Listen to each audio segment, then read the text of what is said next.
Cinema 13 is made possible in part by our members and by the Cy Sims Foundation. It takes many different things to make 13 work.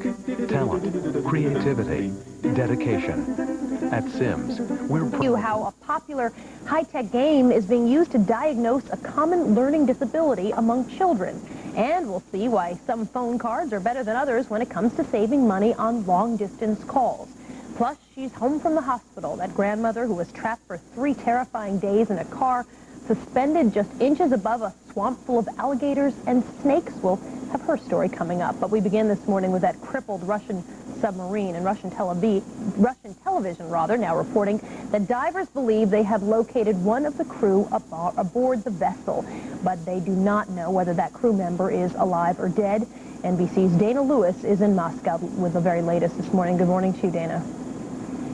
Hi, Soledad. There's a lot of confusion over that, by the way. They do not know whether that diver is crew member is alive or not, because they think that he is located in this hatch, which is now flooded, they say. Norwegian divers are down at that hatch attempting to see if they can enter the submarine, and it is proving to be a major obstacle. This is the first underwater video of the Kursk nuclear submarine. The image taken today from a camera linked directly to the Norwegians' dive ship 350 feet above on the surface of the Barents Sea. Russian Vice Premier Ilya Klebanov on board a command ship over the Kursk says the image shows a serious crack in the only hatch rescuers can use to get into the nuclear submarine in the hunt for survivors. Damage so serious now, a British rescue sub will not likely be able to create a vital airlock and open the hatch. The work to crack the hatch will be carried out by the Norwegians. The Russians say the Kursk's forward sections are flooded, destroyed when the sub plunged to the sea floor. The impact set off a huge explosion. But the massive explosion, most likely that could only be the detonation of the whole stockpile of the torpedoes in the bow of the Kursk. Massive. Yes, massive instantaneous detonation of the torpedoes. Speaking at the Kremlin today, President Vladimir Putin called these horrible events, in his words, pain in our hearts. Without exaggeration, we have tears in our eyes. He said his sailors are doing everything they can to try to save the lives of those on board the Kursk, and he said they will continue to do so right up to the last minute. Soledad, this is the last minute. Air could, by the Russian estimates, run out Friday, Saturday, or maybe enough for today. The Norwegians, by the way, have complained today about delays.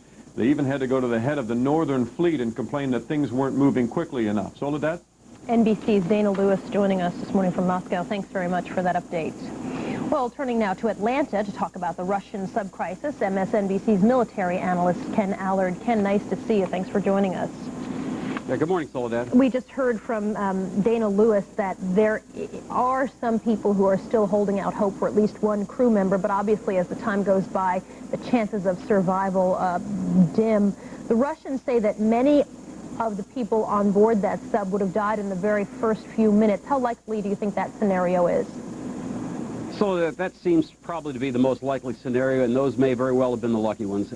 In a tragedy like this, unfortunately, there is simply no way to tell right now how many died, when they died, and how many are left. Because if there is anybody left alive, they face some very, very long odds, not only from the standpoint of flooding, not only from the standpoint of the cold down there, but even the air itself that may be remaining trapped in the sub's hull is under enormous pressure. So those odds are very, very long, and I think that the Russians have now begun to accept that. We have seen pictures of families just wailing as they come to terms with the fact that they have probably lost their loved ones. How big a problem is this for Vladimir Putin?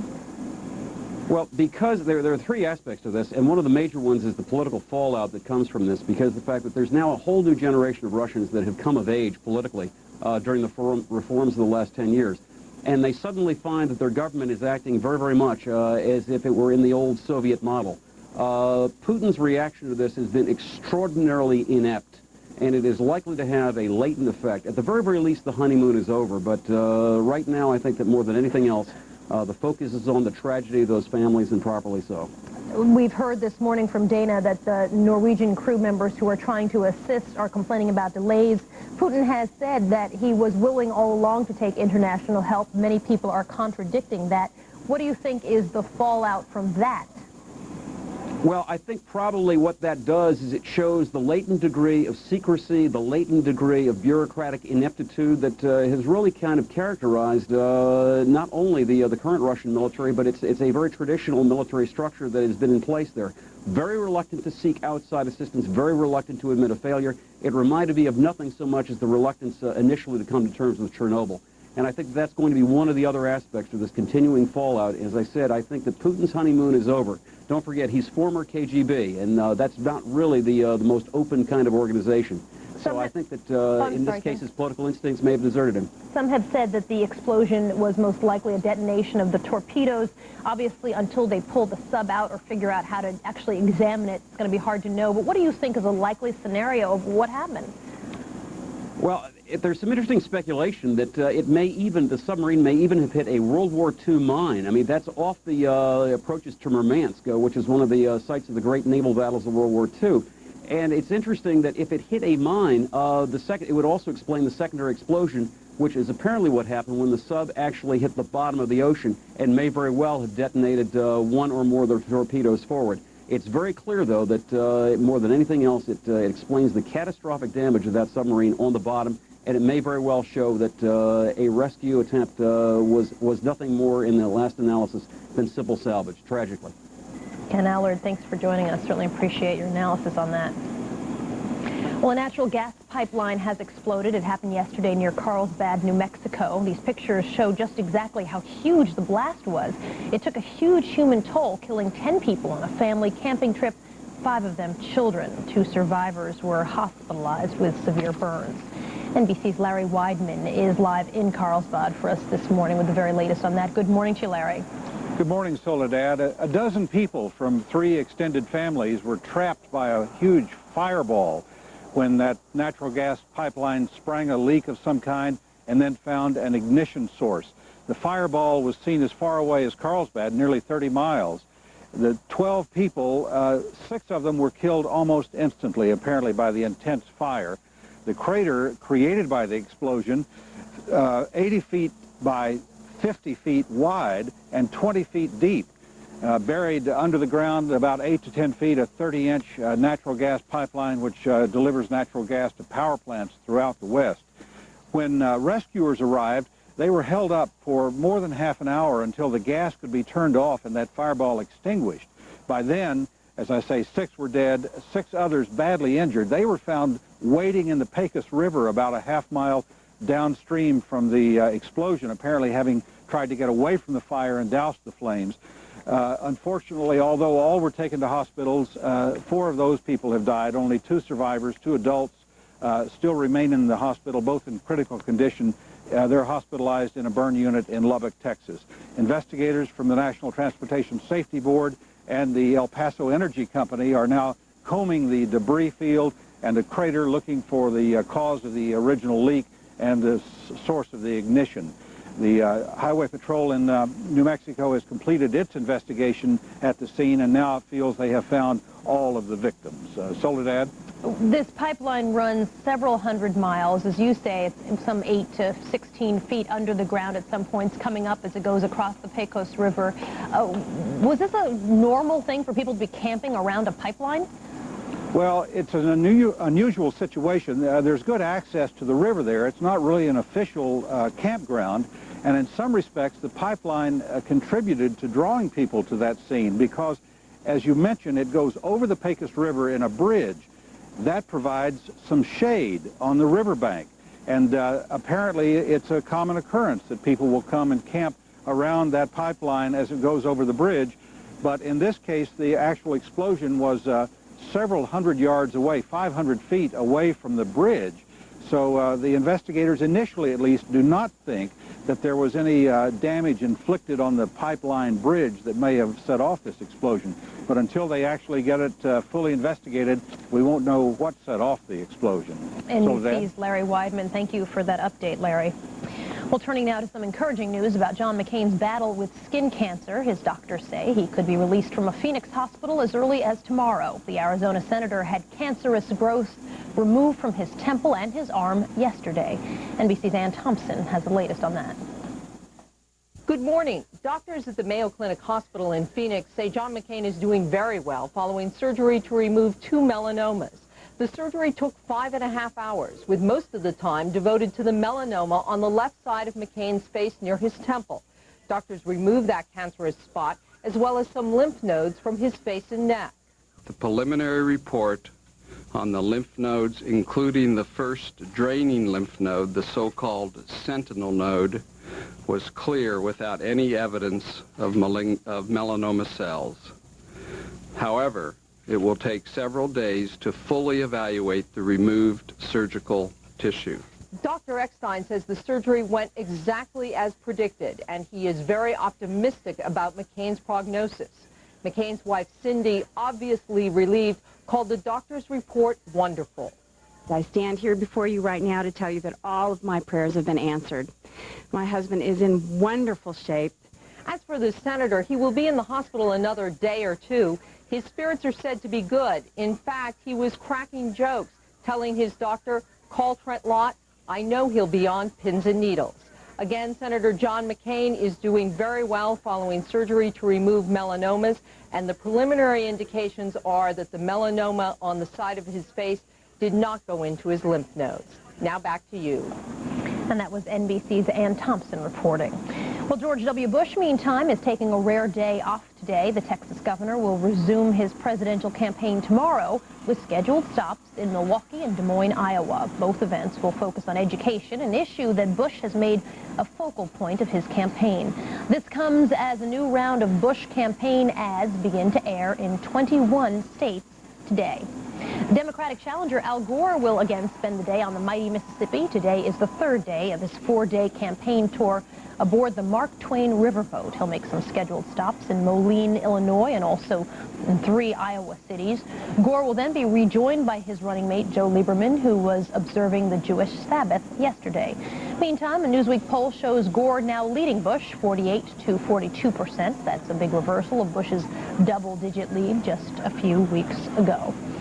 Well, it's been a week that an 83-year-old grandmother from Fort Lauderdale, Florida will never forget. Tilly Tudor was on her way to pick up her granddaughter last Saturday when a hit-and-run driver apparently forced her car off of a 40-foot bridge. Her car landed in trees just inches above a swamp infested by alligators, by snakes, and insects. She was stuck there for 3 days before she was rescued, but now she is back home after being in the hospital. Whitney Casey of NBC station WTVJ has the latest about the real-life tale of Tilly. Her chariot arrives at the hospital, and in grand fashion, the 83-year-old grandmother, now heralded as the survivor, finally gets to return home. How you feeling?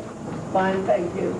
After spending more than 80 hours trapped in her car 40 feet below the highway and then 4 days in the hospital, Tilly Tudor is happy to see her Century Village apartment.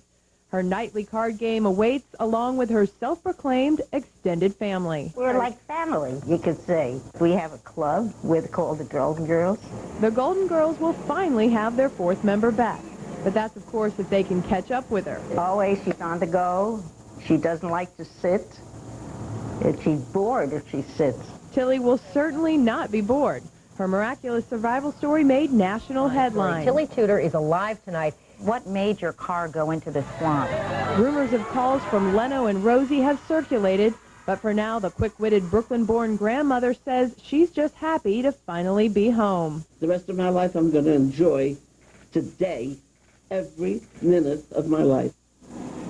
That was Whitney Casey of NBC station WTVJ reporting. And when Morning Blend continues this morning, what you need to know before you decide to buy a phone card to save some money on long-distance calls. But first, you won't believe how little this man had to spend to own a piece of Michael Jordan's basketball history and the search for new ways to diagnose a learning disorder that affects millions of American school children. Those stories are ahead as Morning Blend continues right after this short break.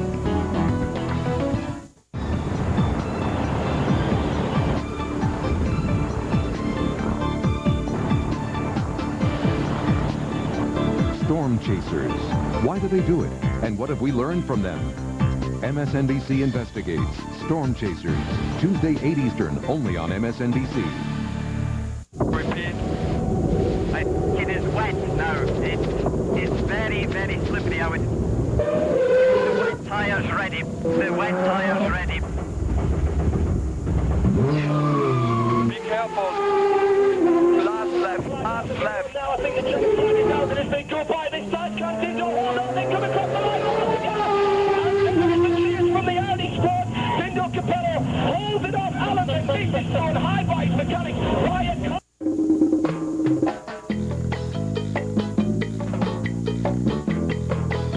It's back to school time. So what are you going to give your kid to help him stand out from the crowd? Cargo pants? Tie-dye t-shirts? A really cool haircut? Here's something to consider. An affordable Dell Dimension desktop personalized by you to meet all your child's needs. Now you can get this PC loaded with a speedy Intel Pentium 3 processor and lots of educational software for only $8.99. It's even got enough power for zapping aliens and downloading music. And it's backed by our lifetime 24/7 phone and online support. To order this complete Dell Dimension system with an Intel Pentium 3 processor for $8.99, or to build your own, log on to dellforme.com or call Dell. Will a Dell PC make your kid most popular? Probably not. But it may just make him most likely to succeed. Mom, I have nothing to wear.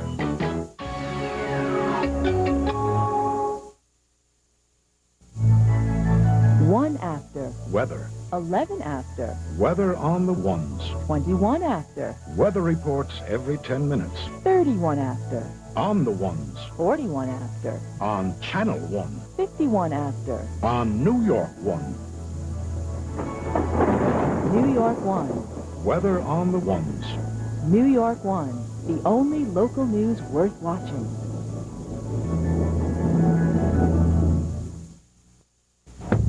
If you're over 50, this message is for you. Over time, if undetected, colorectal cancer becomes a killer.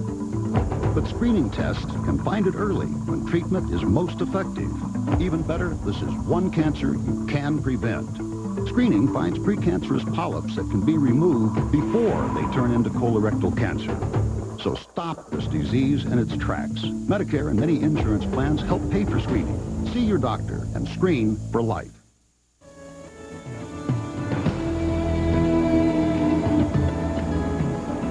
For some folks, virtual reality games are just plain games, but researchers are now finding the same technology used to design these games could be used to diagnose a common disability in children.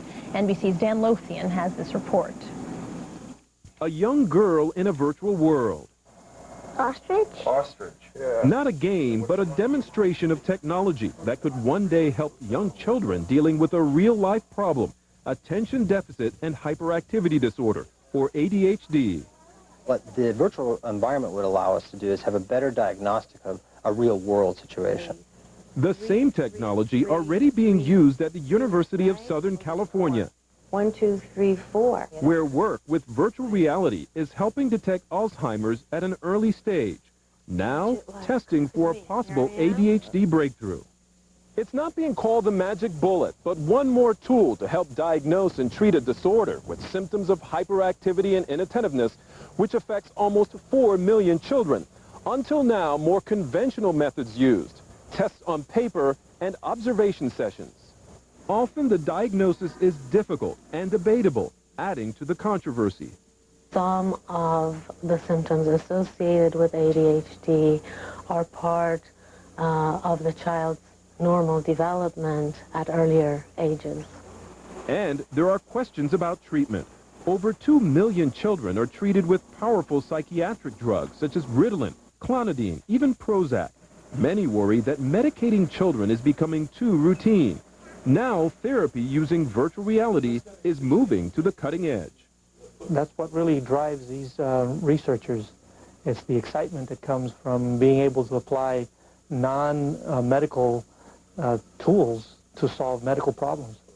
So how does it work? There's the car. Look to your right, left, yeah. Dr. Albert Rizzo, an assistant research professor at USC and the expert behind this project, works with a child wearing a virtual helmet. In the classroom, distractions, a paper airplane circling, a car driving by the window, and someone walking in the door. This is an exercise in focus. Can the child pay attention to the teacher at the front of this virtual classroom and click every time a certain letter appears on the board? You can really more specifically measure the kinds of attention ability issues that occur with these kids. Distractions can be added to increase the challenge. The goal, to diagnose inattentiveness and figure out how to help children overcome it. If you provide a reinforcement or reward for performing at a certain level, can they resist looking out the window? Next week, a clinical trial funded by the National Science Foundation begins. 30 children with ADHD taking part. A lot of research still to be done, and a lot of families waiting and hoping. Dan Lothian, NBC News, Los Angeles. Well, you won't believe just how much money a Nebraska man paid to become the proud owner of a one-of-a-kind autographed Michael Jordan basketball card. Would you believe $7? Matt Wilson says that is exactly what he spent to pick up 3 packs of basketball cards that included the prized Jordan collector card. Also tucked inside was a piece of the floor that Jordan played on when he made the last shot of his career, beating the Utah Jazz in the NBA Finals back in 1998. I think I'll carry it around for a couple more days and let my friends see it. They're enjoying it. And then I'm going to go put it in the safety deposit box. The card is said to be worth $20,000. That's a good investment then, I guess. Well, many parents will be spending part of this weekend shopping for school supplies. A little bit later on this hour, we're going to show you some of the coolest tools and gadgets designed to make learning a little bit less challenging for students. But first, a multi-million-dollar airport built with taxpayer dollars. There's only one big problem: little or no business. We'll have that story when Morning Blend continues right after this.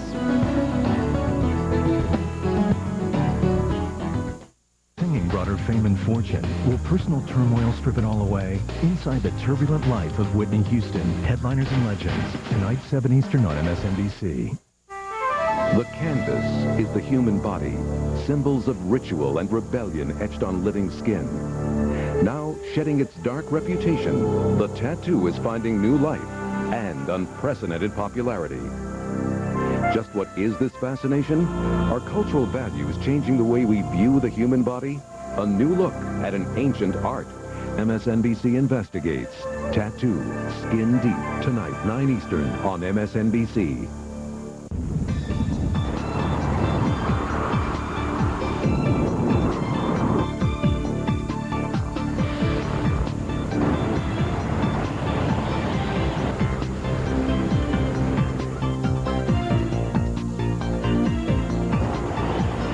Storm chasers. Why do they do it? And what have we learned from them?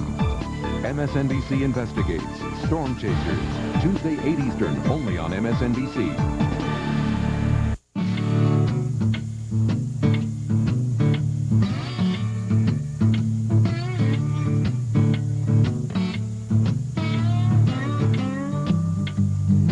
Ask your doctor about Nasonex, prescription nasal allergy spray taken once a day for relief from nasal allergy worries, indoors and out, day or night. Approved for children 3 years and up. Side effects were generally mild and included headache, viral infection, sore throat, nosebleeds, and coughing. Nasonex, because the less to worry about, the better. Where does courage begin? In the body, the mind, or in the heart? At American General Financial Group, we're here to help the ones who never give up their dreams with retirement services, investments, life insurance, and consumer loans. So courage is crowned with the greatest victory, to live and be well and be happy. American General Financial Group. Live the life you've imagined. The body has its own suspension. The engine has its own suspension. Even the 6-disc in-dash Bose CD changer has its own suspension. If you suspect there's a reason the new QX4 feels so smooth, you'd be wrong. There are many reasons. Imagine the ultimate luxury vehicle. We have the new Infiniti QX4. In clinical studies, a leading pain medicine significantly reduced minor arthritis pain, increasing range of motion and flexibility. You may be surprised. The medicine in these studies wasn't a pill. It was Bengay, And now, when you use Ultra Strength Bengay for your aches and pains, you get the heating power of 3 pain relievers to help you feel better and move better. Ultra Strength Bengay, medicine for your moving parts. Are you ready to see yourself as others see you? I didn't know I was so gray. Now escape that old gray look with new Just for Men. More than a hair color, it's the Rejuvenator. Just for Men shampoos away gray in 5 easy minutes and now has vitamins. It brings back a thicker, healthier look that's completely natural. I like what I see. Just for Men. More than a hair color, it's the Rejuvenator. A state-of-the-art airport opened for business in Indiana this week under a cloud of controversy. NBC's Bob Fall reports on an airport that has all the latest technology, but very little business. It certainly looked perfect, the gleaming plane pulling back right on schedule, lifting off over the Illinois cornfields, every seat sold to excited passengers. I just want to be a part of something new, something different.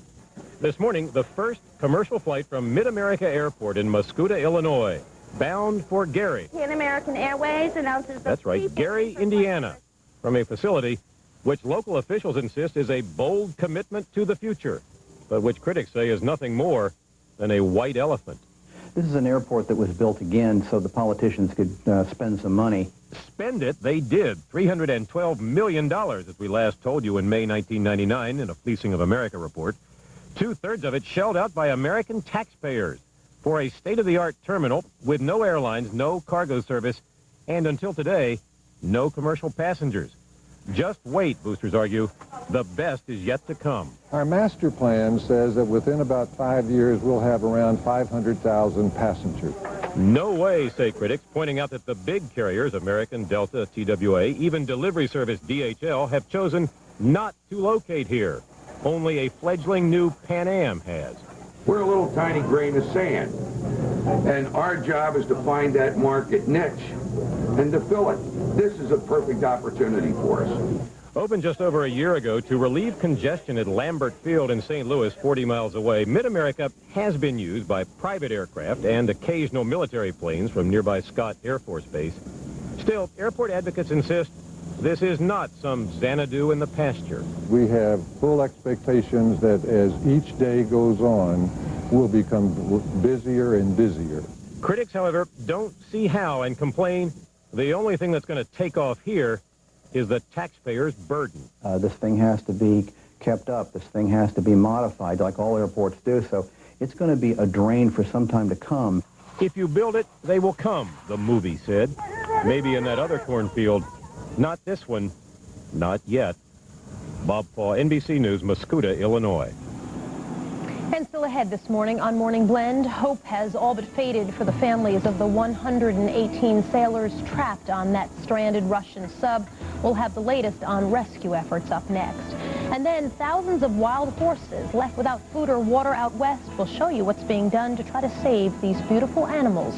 The Morning Blend continues right after this. Travel headaches have reached a new all-time high. How turbulent is flying the friendly skies become? On the news with Brian Williams, Monday 9 Eastern on MSNBC. A new tropical paradise, Six Flags Hurricane Harbor, has arrived. It's America's largest water park with 25 major rides and attractions, a 1 million-gallon wave pool, speed slides 7 stories high, and more. Hurricane Harbor, next to Six Flags Great Adventure. Come, your island awaits. Save $4 at Hurricane Harbor with coupons from participating Walmart stores. It was the world he always dreamed of. I've got to like everything about the way you live. A temptation he couldn't resist. I wish I could live Dicky's life for him. How far would you go? Where's Dicky? Your guess is as good as mine. To become someone else. Hello, Marge. Matt Damon, Gwyneth Paltrow, Jude Law, Kate Blanchett, the talented Mr. Ripley. Today on Time Warner Home Theater Channel 58.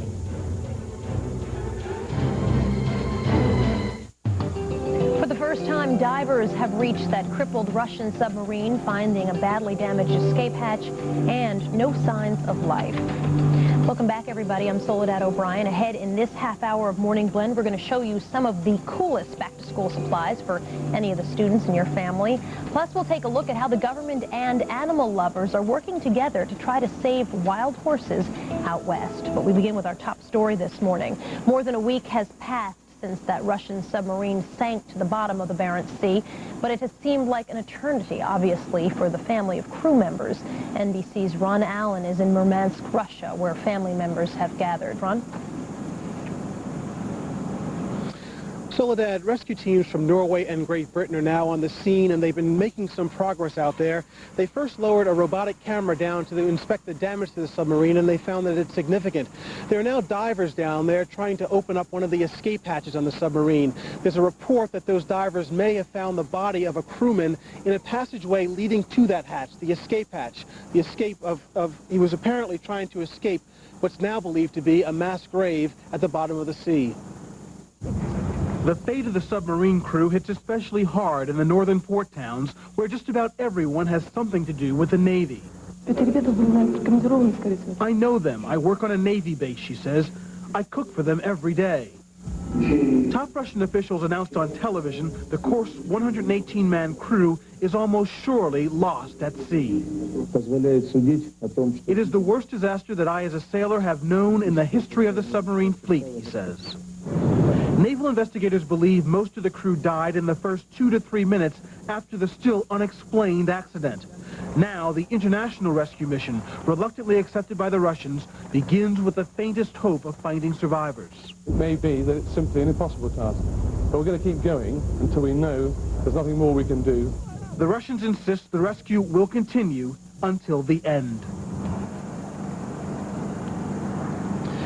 There are some reports that divers have even been able to partially open the escape hatch, which is a lot of progress because the Russians tried to do this for the better part of a week and were unsuccessful. Of course, the bottom line is that no one expects to find any survivors at this point. This is essentially an operation to inspect the damage and presumably to recover 118 bodies. Soledad? Ron, one quick question for you. Has the international rescue team found that indeed the Russian officials are helpful in trying to help the rescue efforts, or are they finding that in some ways the Russian officials are getting in their way? I don't think they would ever say that. The Norwegian commander of the operation, the international phase of it, said that he thought that there was some time that was wasted. And as you well know, there are a lot of people in this community, these northern coastal communities, who have been very critical of what the Russian Navy did, that it took so long, that some of the information that they've been receiving and making public has been conflicting. It seems that things are happening quickly now, and the big question is why weren't there Russian divers down there days ago, because the Norwegians seem to be making a lot of progress, at least trying to open up the escape hatch. But again, still, most people think, or at least the experts who are investigating this, the Russians, think that most of the crewmen aboard the submarine were killed early on after an explosion. So this is essentially a mission now to recover bodies. NBC's Ron Allen reporting for us this morning. Ron, thank you very much for that update. In other news, federal safety officials will try to discover what led to a fatal pipeline blast near Carlsbad, New Mexico. 10 people were killed, including 5 children, when a natural gas pipeline exploded near their campsite on Saturday. 2 survivors are still clinging to life in a hospital. State police say the victims were camping along the Pecos River, several hundred yards from where the blast happened. Officials say the cause of the explosion still remains a mystery. A wildfire at California's Plumas National Forest is still burning out of control. Hundreds of firefighters are currently battling it. It is just one of dozens of fires out west that have burned more than 1 million acres.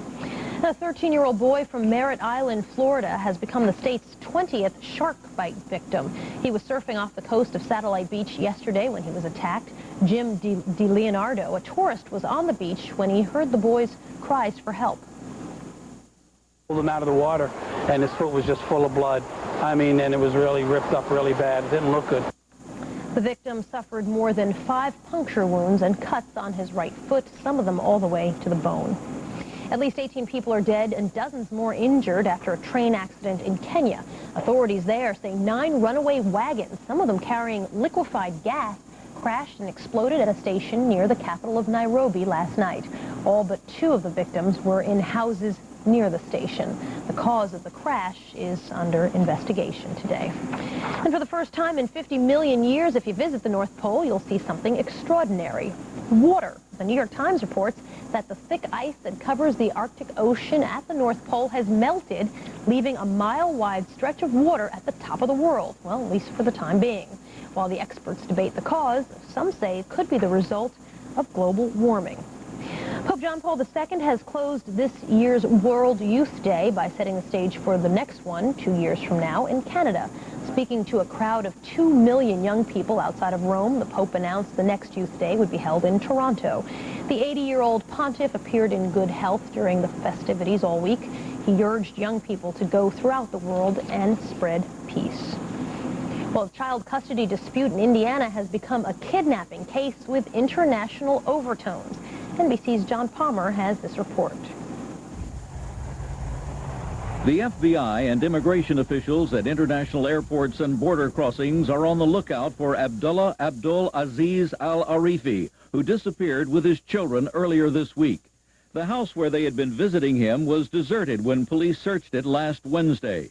The children's mother, Joanna Stevenson, who had sole legal custody of the children, thinks her ex-husband is trying to take them to his native Saudi Arabia, which doesn't honor American divorce decrees. She worries she'll never again see her children, ages 10, 9, and 5. She would be Miss America someday. She got to meet Miss America last year. She was very precocious and smart. His character. And he's a sweet little boy. But I love him to death. I want to come home. The court, in unequivocal terms, told him that the children were not to be removed and that he could not travel beyond the borders of the United States. U.S. officials say there are more than 1,000 cases just like this one every year involving a variety of countries, including Mexico, Canada, Sweden, Germany, and Austria. Those who have studied the problem say it's especially hard on the children. Not only are they being removed from the parent with whom they have a close tie, they also are being removed from a country and a culture with which they're most familiar. In a recent scathing report, the General Accounting Office said the State Department lacks a central point of contact to abductions, offers limited financial assistance to parents, and limited help in tracking cases. A situation which adds to the despair of a mother in Indiana. John Palmer, NBC News, Washington. And coming up next on Morning Blend, they're breaking records at the box office, but we'll tell you why it was a struggle to bring some of these movies to the big screen. And then September is just around the corner. We're going to show you some of the newest gadgets and gizmos if you're going back to school. Stay with us. Next Sunday on Explorer. Some sting with barbs, others bite, but heads or tails, they're a prescription for trouble. And there's no quick cure. The painful truth about creatures that make us say, ouch. National Geographic Explorer, next Sunday on CNBC. This school supply thing. I know. But until the school budget catches up, I really don't see any other way. It's just really starting to add up. I didn't become a teacher for the money, Stephen. Kids really need those supplies. In an effort to help local schools, Office Depot is crediting 5% of your back-to-school purchase to the school of your choice.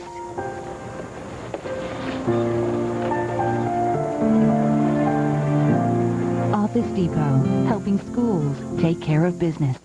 We connect optical fiber in some pretty tight places, so I'm not surprised when my bag gets a little tight. When it does, I reach for Icy Hot. It goes on icy to dull the pain, then gets hot to relax it away. So when things get tight, I call an Icy Hot. Oh, no, not Hot Pockets. It's their favorite. Oh, that meat and real cheese. Oh, that crispy crust. Good food, Pop. Why do I take 20 minutes? Ay, caramba, we'll be here forever. Hot Pockets. Good food, made easy. Hot Pockets. First, I'm going to go to my club and you can go to yours. And when I'm done playing, I'll call you and we can swim in Mickey's pool. Oh, are you the cruise director? Now, I have some plans later, so you'll be on your own. And do you mind having dinner alone tonight? After that, we can all see the show together. On a magical Disney Cruise Line vacation, you're the director of your dreams. Hey, heard you like Donovan? Call and discover uncharted magic. Yeah. The new gas and electric Toyota Prius runs 90% cleaner than most other vehicles.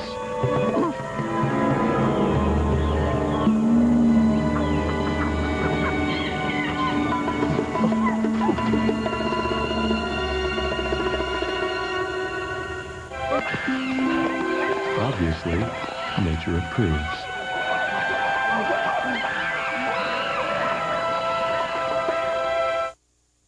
Coming up Monday morning on Homepage on NBC, just how safe are you if you decide to get liposuction? Advice that will save your life. And we're going to bring you back to school basics on Monday, budgeting for school supplies and clothes. And it doesn't stay still on fire out west. We're going to meet a firefighter, a woman, a mother of 4. I'm Ashley. I'm Mika. And I'm Gina. Join us on NBC Monday morning.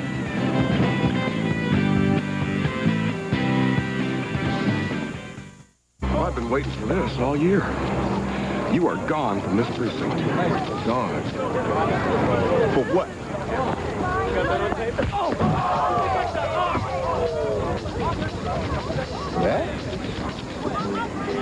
Samuel Jackson, he's so cool. Well, that was, of course, a clip from the smash hit Shaft, which is based on the 1971 classic of the same name. Shaft is just one of several movies starring black actors that topped the box office this summer. So does that mean that black actors and directors are finally getting their due in Hollywood? Stacey Spikes is president and CEO of Urban World Group, the largest black and Latino film festival in the world. He joins us this morning from New York. Good morning to you. Nice to see you, Stacey. Good morning, Soledad. We have seen in recent history, at least, black movies opening really, really strong. I mean, The Clumps, Big Mama's House, Shaft, Scary Movie. Is this a new phenomenon? No, I think that it's stronger than it's ever been, but this is something that is definitely new and occurring at a frequency which you haven't seen before. What accounts for this, do you think? I think that the Hollywood's recognizing that the black and Latin markets are a real audience and it's dependable. Is that because the black and Latin audiences are really going in full force to the movies that they want to see with the stars that they want to see? Or is it because the big stars are actually crossover stars now? White audience members are supporting those big numbers as well? Or is it the studios are more accepting of getting pitches from black movie directors? I'd say all of the above, that there is a viable audience. There's not that many movies that are targeted just towards a black audience, but you're also getting the fact that the actors, as you say, are crossover stars, so you are getting a crossover appeal as well. When I saw original Kings of Comedy and we sat down to talk to Spike Lee, he was saying that it was very difficult to actually get a budget. And the budget for that movie is absolutely minuscule. It's like $3 million, which in your business is nothing at all practically. And he and the filmmaker also had to split that budget with MTV. Are we going to see that change, or do you think that that's going to be par for the course? If a black director wants to do something, well, they better pony up some money to support it. Well, definitely if Spike Lee's having that problem, you can imagine that some unknown directors are going to have that problem for quite some time. It's a big battle to climb uphill. At the end of the day, does it just come down to money? And if black films are successful, well, then studios will say, you know what? As long as they're making money, I don't care what the movie's about. Absolutely. I think that that is the case, and you can tell it historically, but we have more films being made now than ever. But at the same time, years ago, we weren't getting it, and the only stars out there were Sidney Poitier and Billy Dee and a few others, but it's definitely increased. Who do you credit with this change? I mean, is it the Spike Lees who have sort of, even when black films weren't necessarily popular and they were difficult to get support for, continued to make black-themed films? Or is it the Will Smiths, the big superstars who can command as much money as white superstars? Well, I think it's accredited to the fact that Spike Lee definitely carried a lot of this on his back and was the first one out there speaking up about what was wrong in the studios, which is where things started to change, and making the studios look at it themselves, both in hiring policies and the amount of African Americans and people of color that are working there. Because if you can't work there and help make decisions, it's very remote that you're going to ultimately see that on the screen. And I also believe that culturally things are changing, that you'll see more black stars crossing over mainstream, as you mentioned. We mentioned that you are the president and CEO of Urban World. You'd like to see Urban World really become a distribution house. How would that, do you think, help the problem? Well, I think a large part of it is right now in America, there's not a person of color that can green light a picture.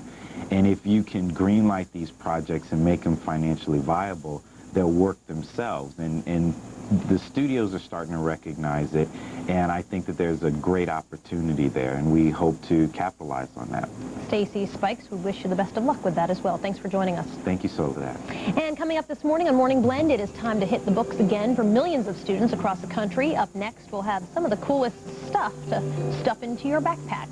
And they are a symbol of the American West, but wildfires are putting their survival at risk.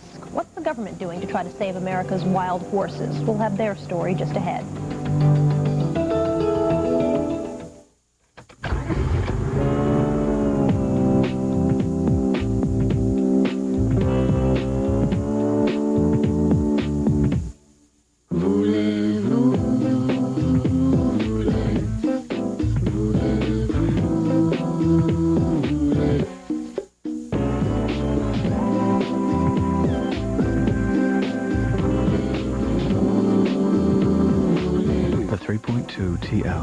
From Acura. We perform in cabaret. It's hot. This show's cabaret is a hot. Cabaret is a hot show. Well, they asked us to try this Agree Invisible Solid. No white marks, nothing. So they're looking at me and my flawless performance. We need this. Agree Invisible Solid. Yes. Morning. I see you took Unisom. Get a restful night's sleep? Uh-huh. Did you know Unisom sleep tabs have helped people fall asleep gently and easily for 20 years? So you wake up refreshed and ready to go. Unisom. Extra sleep in every box.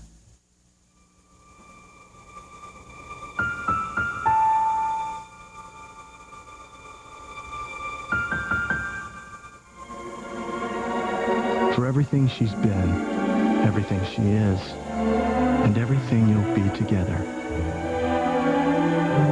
The 3-stone anniversary ring. For your past, for your present, for the next 1,000 years. A diamond is forever. De Beers. Prilosec users, it's time for something special. Wherever the summer takes you. Now you can get a special free offer for Prilosec users. Get the latest updates on acid reflux and new healthy recipes, all in our exclusive free newsletter. Fill your Prilosec prescription and be eligible for $10 savings on non-prescription items at your pharmacy. Call 1-888-703-2560 right now. Prilosec is prescribed for the heartburn associated with acid reflux disease. If you have persistent heartburn that occurs 2 or more days a week despite treatment and changes in diet, ask your doctor. Many people get 24 hours of complete heartburn relief with just 1 daily dose of prescription Prilosec. The most common side effects are headache, diarrhea, and abdominal pain. So call now for your free newsletter and $10 savings. 1-888-703-2560. Get a great free offer and have a great summer. Coming up Monday on Homepage on MSNBC, is your life in danger if you decide to get liposuction? We'll talk to a plastic surgeon. And we're going to meet a man who came face-to-face with a charging bear. How did he survive? Plus, the first giant panda born in the Western Hemisphere in the past 10 years turns 1 on Monday. Kids all across the world celebrating over the internet. I'm Ashley. I'm Mika. And I'm Gina. Join us on MSNBC at 1 o'clock Eastern Time on Monday.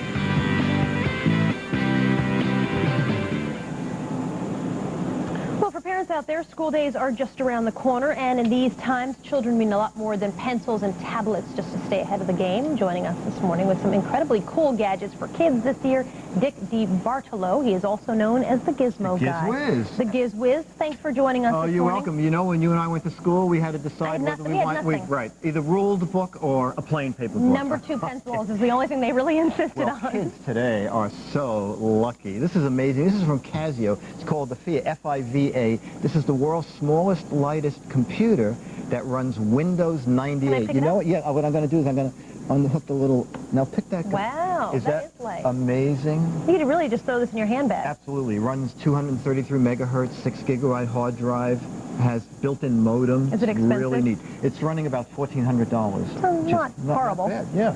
This guy is called QuickLink, and this is so that... Oh, QuickLink just... You know, all these little gadgets have timeout devices so that if you don't pick it up... Okay, now what we're going to do is we will attempt to run across your little script here. What it is so that you can, come on, do it. Okay. That's a lot of work for just scanning a line. Well, With all due respect to QuickLink. You can scan 1,000 pages. So if you go to the library and you're doing research for a school project, you can bring your laptop. You can scan the pages right into your laptop, or you can scan and hold 1,000 pages in this guy. All right, that's pretty good. This is neat. How much is this? Runs about $150. Okay. This is brand new from Compaq. This is called the iPack. Sort of like a... The ultimate pocket organizer. And what's neat about this guy, we'll drive the camera people crazy because it's going to tilt it back. It runs pocket Windows. So if you're familiar with Windows 98, you know all these functions. It has a built-in MP3 player and a built-in tape recorder and built-in ebook reader. And with all this chrome here, it looks expensive. $500. Okay, Cradle's extra. Go back is great. What's Go Back? Go Back, install it on your computer. If your computer crashes, you start it up again, and the first thing you see is the Go Back menu. And you know your computer was good yesterday? You say Go Back to yesterday. It reconfigures your computer to before it crashed. Oh, so you don't lose all your homework and all those term papers. Absolutely. If you erase your homework, it'll also go back and find the homework assignment you should not have erased. What's that guy's called Go Back. Oh, I'm going to show you at the very end. Oh. Okay? Atomic Clock. This little guy. Yeah, really accurate. We all run out of the house anyway. Okay. It's the same. It's the same thing that the studios use. Tell me about these headphones. Okay, headphones, cordless headphones. They have a built-in microphone. So if the kid's listening to music while he's studying and the mother wants to talk to him, she pushes on the here. The microphone will talk up to 300 feet to where the kid is. Johnny, dinner's ready. Okay, Mom, I can hear you. Portable Post-it. You know, we all love Post-it notes. Yeah. This is brand new. Post-it flags are great because you can mark places in books without facing the book. Well, Portable Post-it has Post-it notes and Post-it flags in this little carrier, and a real high-tech thing for the younger kids. You know the pencil box? I'm picking this up. Well, now the pencil box, you put your secret notes in here. So no one can steal your pencils. Right, and you have to do a password. I love it. Dick, thank you very much for showing us all these high-tech toys. I appreciate it. Up next, rescuing wild horses, how cowboys and common folk are pitching in to protect these ponies. When Morning Blend continues right after this. Starting September 13th, see more of the Olympics than ever before. Good morning. Welcome to Morning Line. I'm Chris Jansen. And good morning this Friday morning. I'm Greg Jarrett. 88 deaths are now believed linked to the Firestone tires under recall. That's up from 62. And in just a moment, your discussion with the Secretary of Transportation, who is not at all happy about the recall and how it happened and is actually considering a bigger recall now. He's going to be meeting with his staff this morning, and they're going to decide what further action they might take. So we could be hearing from the Transportation Department later today. Also ahead, police are still investigating the death of 2 officers and 2 suspects in a high-speed chase. In our next half hour, we'll talk with a man who lost his daughter in another crash, and he says police pursuits are absolutely senseless. He lost his daughter all over a broken headline, if you can believe it. Plus, it's a big day for the most famous 6-year-old in Cuba, Elian Gonzalez. He is heading back to school, so we're going to take you there live. And also, it's the last weekend of summer. You know what that means. We have all this travel going on, and so we're going to talk about what you can do. This is also a big weekend at the U.S. Open. And look at this. A lot of people were rooting for Andre Agassi. He is out of the U.S. Open, just as he had announced, and this is also in this paper, just as he had announced that both his mother and his sister were battling breast cancer. So the top seed out at the U.S. Open, we'll talk a little more about that. But we begin this morning with new developments in the Bridgestone-Firestone tire recall. The investigation is intensifying this morning. Federal regulators now linking 26 more deaths to faulty tires. And the Transportation Secretary is considering further action. NBC's Pete Williams has more. Federal safety investigators now say they've identified 88 deaths linked to defective tires and another 250 injuries after analyzing over 1,400 complaints. In Venezuela, where authorities are doing their own investigation of crashes involving Ford sport utility vehicles with Firestone tires, a government consumer agency now recommends filing criminal charges against both companies. Authorities there claim that Ford and Firestone met in private to talk about changing tire design, but never warned drivers. But Ford's CEO offers a vigorous defense, saying his company has been ahead of regulators in every country where it found a problem. We did not hide anything, and we actively looked to see if there was any evidence of the same problem here in the U.S. market. Ford says the accidents were caused by faulty Firestone tires and that Fords with a different brand of tire don't have the accident problems. Firestone, for its part, says it responded properly in Venezuela and here when it first learned of problems. But it blames Ford for telling its customers to underinflate the tires, making them more vulnerable to damage. And Firestone faces another big problem. More than 8,000 of its workers threaten to walk off the job at midnight tonight if they can't reach agreement on a new contract. The union members say they're not trying to take advantage of the current recall crisis. They could have had this settled. All the contracts could have been settled, and we could all be working and making replacement tires for these people that are driving around on the ones they're worried about. Another big problem for a company facing mounting pressure from its customers and the courts. Pete Williams, NBC News, Washington. And the pressure continues to mount. Transportation Secretary Rodney Slater is being debriefed on his department's Firestone investigation this morning and could announce more action later today. Now, he told me a little earlier that it's been an intense investigation that was sparked by an overload of complaints. We started to get some complaints last year, and then the number actually spiked a bit, almost doubled early this year. At that time, we began our own assessment, which led to a full-fledged investigation beginning in May. Later in the year, around August, we had the formal recall that was issued by Firestone and Ford Motor Company. And at that time, we continued to work with the parties to really get on top of the issue. Just yesterday, based on our own investigation, which is comprehensive, we're looking at more than 47 or so million tires. We've updated the number of fatalities to 88, the number of injuries to more than 250. And I'm looking forward to a briefing this morning, and at that time, we'll determine whether any additional action on our part is necessary. What are the possibilities in terms of action that you could take?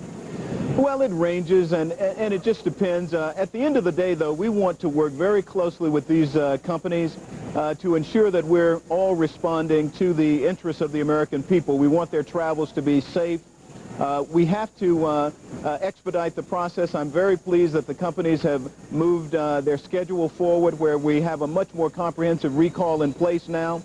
We've had discussions about whether that should be increased, meaning the number as it relates to the tires to be recalled. And what's your feeling again, about that our now? long-term assessment. I'm going to get an interview or a briefing this morning, which will help me then determine whether additional action on our part is to be taken. Again, we have had a very comprehensive investigation underway. We've expedited that investigation, and I hope to get an update on the results this morning. A lot of consumers are very unhappy that it took this long, especially in light of other recalls. I'm speaking specifically about Venezuela. Should Yes. you have been informed, should federal officials have been informed sooner of the problems outside of the United States? Well, Chris, that's a very good point. We did not find out about the international recalls until this year.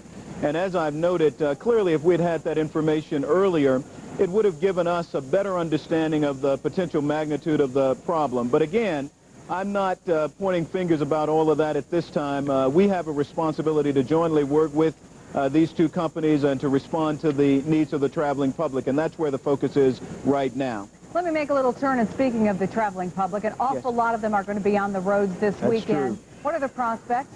Well, we're going to have probably a heavily traveled weekend, holiday weekend, Labor Day, closing out the summer, just as we've had a very extensively traveled summer. We expect that in the skies and on the roadways as well. If you're flying, get to the airport early, have the kind of identification that's necessary. Be careful about the bags, making sure that you can get them in the overhead bins and that sort of thing. But get there early. That's the most important issue. If you're traveling by car, buckle up and obey the traffic laws. And also, there are a number of construction zones out there where work is underway. We've had significant investment in the infrastructure. Be careful when traveling through those construction zones. There's plenty of people in line right behind you. So Yeah, let me that's talk true. to you a little bit more about flying, because Yes. the last time you and I spoke, was just a couple of weeks ago before you went into the summit with airline officials. Yes. Now, 14 days or so later, do you feel that any improvements either have been made or are quickly on the way for the air traveling public? Chris, I think there have been some very positive developments, just a few. One, after visiting with the leadership at United, both management and labor, Jim Goodwin and also Rick Davinsky, we have come to closure on that disagreement. The parties at the table have negotiated through that process. That's good because we had a lot of tie-ups in and around O'Hare, and that's where you have United headquartered. It's the largest airline in the country. We also have met with leaders across the industry talking about our joint obligation to respond to the needs of the customer, not only protecting them from the safety vantage point is our #1 priority, but also improving customer service, getting them accurate and timely information when you have delays and cancellations, and also doing things that will help us to avoid the delays and cancellations, working with Canada to get some agreement about the use of their airspace, working with the Department of Defense about some restricted airspace and having use of that when necessary, especially during bad weather. So I think we've got a lot of things that are underway, and we've got a lot more, though, that we have yet to do. Finally, let me ask you, because most of the people who are traveling this weekend will be on the road, although That's right. gas prices are overall down an average of about $1.49 a gallon. That is still 23 cents more a gallon than last year. Are you confident that gas prices are fair, that the American public is paying what they should be paying? Well, Chris, we feel a lot better about the prices as they currently stand. As you know, earlier in the year, we had higher gasoline prices, and especially in the Midwest. We moved forward with the FTC bringing forth an investigation, especially in that area of the country, and we've seen a significant reduction in gasoline prices. Secretary Richardson, our energy secretary, has worked very hard. He and the president engaging OPEC, our OPEC partners, and I think we're seeing those prices come down, and they're in pretty good shape right now. Hopefully they'll go a little lower, but they're a lot better than they were at the beginning of the year. And that was Transportation Secretary Rodney Slater. Now, as many of you head out for your final summer getaway, we'll have a check of the holiday forecast from our MSNBC Weather Center. That's just ahead. And for more on our big story today, the tire recall, just log on to morningline.msnbc.com. And there, you can take a look at an interactive guide to tire safety. Also, we'd like you to tell us what you think by participating in our live vote. Are you satisfied with the way the tire recall is being handled?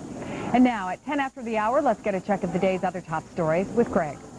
And Chris, even though it's Friday, schools reopen throughout Cuba today, and attention is naturally focused on a 6-year-old boy by the name of Elian Gonzalez as he returns to classes in his hometown. We get a live report now from NBC's Keith Miller in Cardenas, Cuba. Keith, good morning. Good morning, Greg. Well, I must say, it's like any other school day anywhere in the world. We saw the young Elian being taken to school this morning by his father, and he didn't look all that happy about going to school. We were told, in fact, that he is like many other children, 6-year-old children, being a bit hesitant to end their summer vacation and a bit hesitant about going and meeting all these new friends. However, during the assembly, he looked very relaxed, and like the 2.2 million other Cuban children, he had to go back to school today. What other kid gets home videos of his summer vacation shown on nationwide television? It's a picture of a happy child, at ease with his father, Juan Miguel. Cuba's foreign minister told me Elian was doing well, but that his adjustment requires privacy.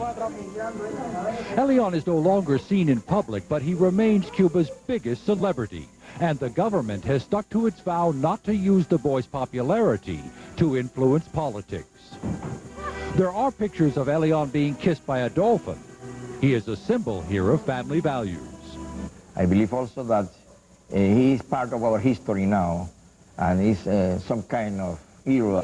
Classmates were told to treat Elian like any other kid, only this kid has a story to tell, and he's sure to show his friends the gap where he's missing his 2 front teeth.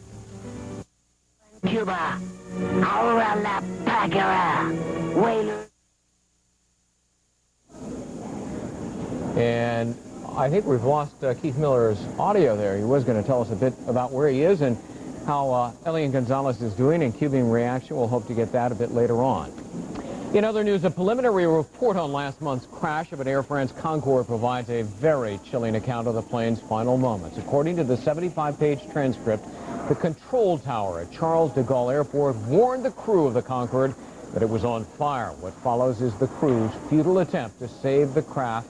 Among the last words by the pilot, "It's too late." 113 people were killed in the crash. A Patriot anti-missile battery may be deployed now to Israel. The Pentagon reportedly thinks Iraq may be planning missile strikes against Israel to disrupt the U.S. presidential race. A check of our website at MSNBC.com contains the entire story as first reported by the Washington Post. A 23-year-old California man is being held in Los Angeles. Mark Jacob is charged with issuing a phony press release causing the stock of fiber optic maker Emulex to suddenly plummet 62% last week in one day. He faces up to 15 years if convicted of securities and wire fraud. And that is a quick check of the headlines this hour, 13 minutes past the hour. Still ahead, a woman in Kansas City is very safe this morning after being held hostage in her own car. What an ordeal this was. Coming up next, we're going to hear from the negotiator who likely saved her life. And the last thing police want is to have a pursuit turn into a tragedy. This was the one in Oklahoma this week. In the next half hour, we'll debate whether police should ever give chase. Stay with us.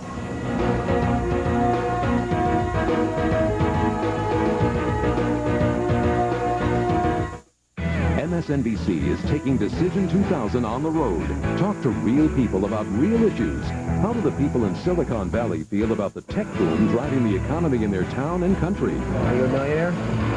The News with Brian Williams presents 100 Days, 1,000 Voices. Tonight, 9 Eastern on MSNBC. Where is the internet? Anywhere you want it to be. Mauro, you'll be so lying. Because Lucent Technologies is making the internet mobile. With a new generation of networks that put the full power of the net right where you need it. With the mobile internet from Lucent, you can do amazing things and always stay a step ahead. Lucent Technologies. Expect great things. I'll trade you this salad for your pudding. Nope. This newspaper for that comic. Trade you mix. No. I'll trade you my 1998 Gateway PC for a brand new Gateway PC, plus training. Deal. Buy a Gateway Essential PC with the YourWare program and trade it in toward the purchase of a new one after 2 years. Now our $999 PC comes with a year of AOL and a printer. I'll throw in my little sister for a scanner. Call or come in. I'm in a payphone. I'm not from here. I took my shopping bags when I turned around to grab the purse. The cab was gone. No, I didn't. I'm very calm, sir. I just left my wallet with $1,000 in the cab. It's all my cash. I have nothing. Excuse me? No. No, I didn't get the driver's name. You don't understand. I'm on vacation. Everything is in that cab. New York One is the one when you need to know about the weather. Every 10 minutes, New York One will give you all the weather. Sun or clouds or rain or sleet, or wind or hail or snow, whatever. All the ones trust New York One to tell you all about the weather. New York One is the one when you need to know about the weather. Weather on the Ones on New York One. Growing up backstage here at the Apollo Theater, I had some incredible teachers. I mean, they could show me a move and make it stick. Today, when teachers look for creative ways to reach a kid, they turn to cable in the classroom. With donated cable technology, teachers connect kids to a world of commercial-free educational programs. With free study guides and internet support, cable helps teachers make it stick. Nice moves, Cable in the Classroom. Cable in the Classroom is a public service of Time Warner Cable. Our top story this morning, it could be a long, bumpy road ahead for Bridgestone Firestone, with federal investigators now linking 88 possible deaths and more than 250 potential injuries to faulty tires. And the Transportation Department is deciding whether to take further action against the company. An announcement could come sometime today. Welcome back to Morning Line. A 53-year-old Kansas City, Kansas woman says she prayed all day and all night while being held hostage in her own car for some 30 hours in the sweltering heat. Two men entered her home before dawn Wednesday morning. They forced her inside her car, then drove across the state line to Gladstone, Missouri, and the two men eventually surrendered yesterday morning and released the woman unharmed. Detective David Smith was a negotiator on the scene. Joins us live this morning from Kansas City, Missouri. Detective, good morning to you. Good morning. Explain to me, and let's back up to the beginning, why in the world, do you have any idea why these two men would break and enter this home in the early morning hours? From the information we received from the Kansas City, Kansas Police Department, it was an armed residence invasion, and they're currently investigating this case in conjunction with other cases involving home invasions. Yeah, there had been a string of them, if I recall correctly. So, how did you learn that something was amiss here, that there was a breaking and entering?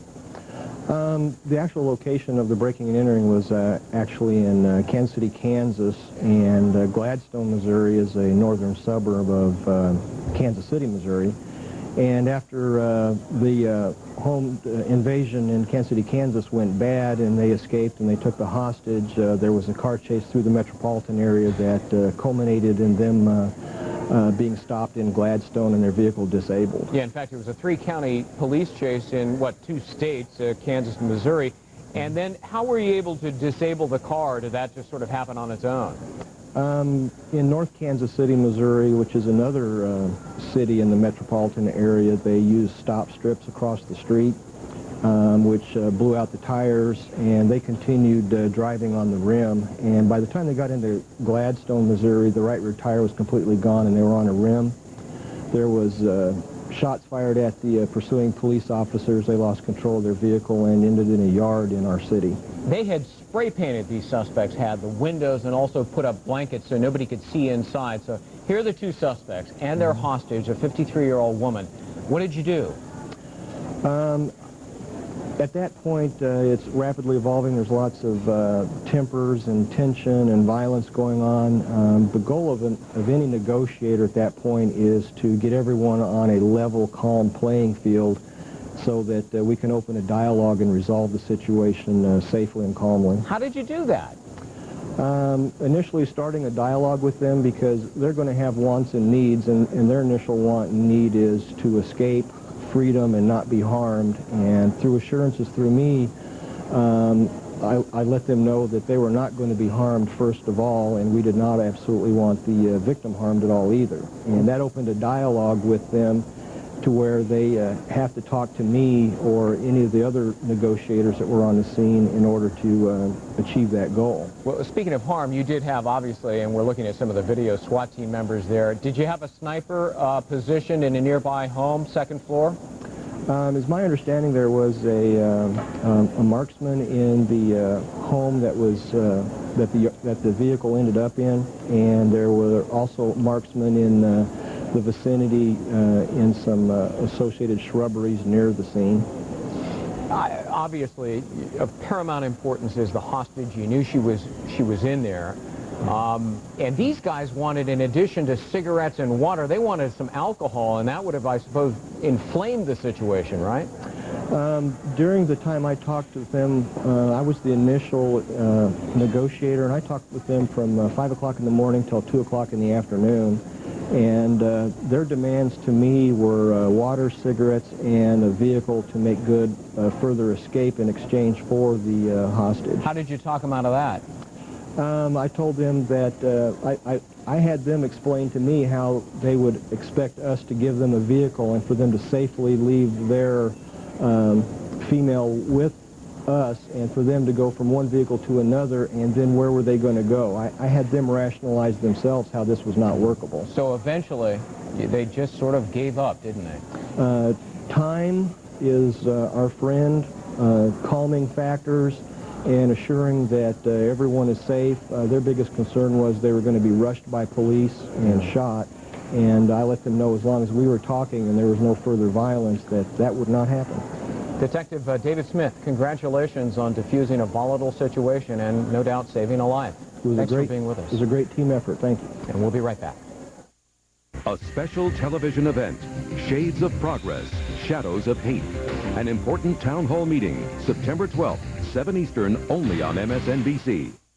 beautiful girl, a bright future, a life cut short in an instant. And I just remember just screaming, no, no. Andrew Goldstein, mentally ill and fated to kill. They knew he was a ticking time bomb. After 13 violent attacks and 13 hospital stays, why was he still walking the streets? When I shoved her, it's like an overwhelming urge to push. What really led to terror on the tracks? Crime Files, tonight 10 Eastern on MSNBC. The face. The fairy tale. The facts. Two worlds, two lives. We thought we knew her. We didn't. For the first time, a candid look at both the public and private, Diana. A special 2-hour Headliners and Legends. Sunday, 9 Eastern, only on MSNBC. Good morning, Gina. Hey. We're all set. Can I just finish? I'm going to make a trade. Yeah, well, we're chasing daylight, and we really gotta. Want to get you water or anything? Can I just go for 1 second? We're ready. Got to go to my trade. I know. We just, yeah. I would defend you, but I am prevented. I shall defend myself. I must trade now.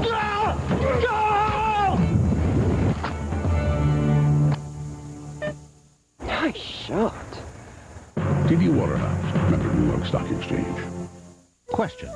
Can Imodium really change your life?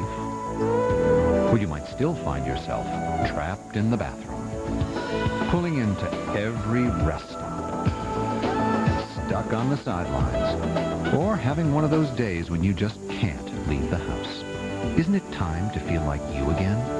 Imodium AD safely, gently relieves diarrhea, often in just 1 dose. Imodium AD. Restore yourself.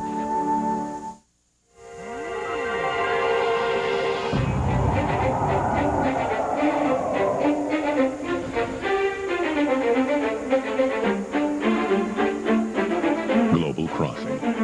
It's what happens when the most robust global network meets the richest content to take your business anywhere on the planet. Global Crossing. The ability to reach the world. The capacity to change it.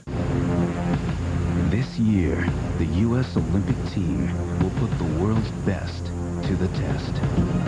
And this summer, Cadillac invites you to put its best to the test. And during the Cadillac U.S. Olympic Countdown, you'll find now is the right time and the right opportunity. The power of and, the fusion of design and technology. Cadillac.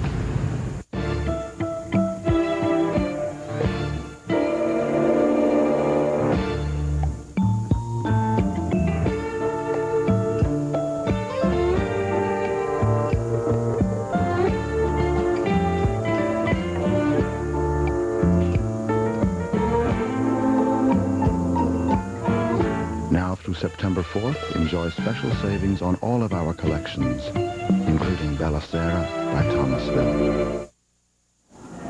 Yesterday, we saw how speed and bad intentions on the freeway can lead to tragedy, but today, proof that the speed of the information highway can have dangerous consequences as well. The FBI announced yesterday the arrest of a young man charged with spreading false information to send a company's stock into a free fall. NBC's Dan Lothian reports.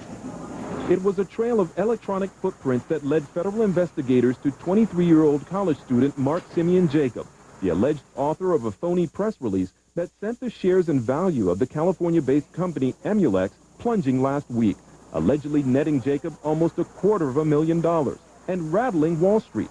Federal investigators announcing an arrest and charges. Our markets are too important for the financial health of everyone to permit them to be hijacked by these cyber bandits. So how was everyone duped? It began with Internet Wire, a financial news service where Jacob recently worked. The service received a press release by email. It said Emulex, a high-tech company, was being investigated by the SEC. Its chief executive was being fired, and that there were problems with the company's books. The email that Internet Wire did receive used language that spoke of a familiarity with its processes and seemed to imply that it had received its clearance from Internet Wire. The story was picked up by other news services, and the stock began to slide, then tank, from $113 a share, crashing to $43 a share, down 62%. Then, almost as quickly as it fell, it shot up once news of the fraud was revealed, ending the day at almost $106 a share. Good morning, Emulex Corporation. The FBI says Jacob had invested in Emulex, lost money, needed to make it back. The giant swings did just that, but there was a trail. Investigators tracing backwards from the email to this community college's computer lab, where Jacob was a student.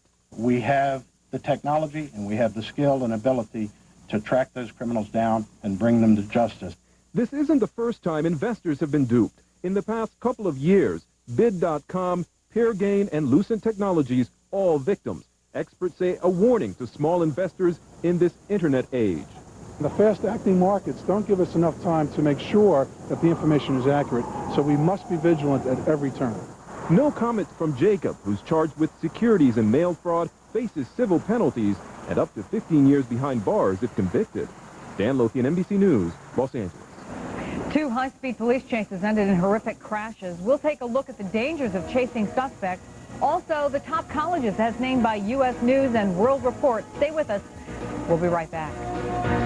Starting September 13th, see more Olympics coverage than ever before. Weekdays at 10 a.m. Eastern and Pacific.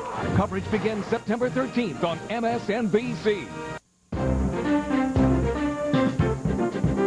If it happens in New York, you'll find it on New York One. New York One is New York's only non-stop local news channel.